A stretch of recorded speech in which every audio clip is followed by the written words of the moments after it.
तर बघा मी आहे ना आज जांभळं आणि करवंद आणले आणि मिठाच्या पाण्यात स्वच्छ धुवून घेतलेत आणि इथं मीठ. तर मला खूप आवडतात जांभळं आणि हे करवंद. आणि ते पण बिचारे लोक काट्या कुट्यातून सगळं हे करवंदाच्या ह्याला झाडाला खूप मोठे मोठे काटे असतात, त्याच्यातून ते विकायला आपल्याला घेऊन येतात. आणि हे असं खाल्लेच पाहिजेत. सीझनचे फळं कुठलेही असू द्या, सीझनचे फळं एकदम नॅचरल आणि चांगले असतात. आणि जांभळं तर सगळ्यांनाच माहिती आहे कितीच औषधी येतं. आणि ह्याच्या बियासुद्धा मी खाऊन झाल्यानंतर स्वच्छ धुवून सुकून ह्याची पावडर करून ठेवणार आहे. आपण नाही खाल्ली तरी पण आपण याने दाताला वगैरे आपण लावू शकतो, तर आपले हिरड्या मजबूत होतात आणि चांगल्या राहतात.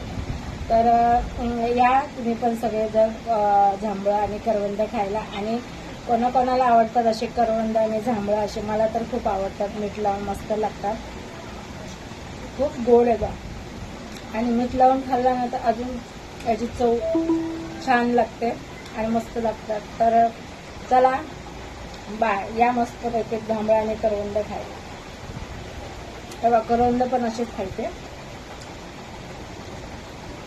मीठ लावून, एवढे चांगले लागतात ना, खूपच मस्त लागतात. खूप दिवसापासून बोलत होते मला करवंद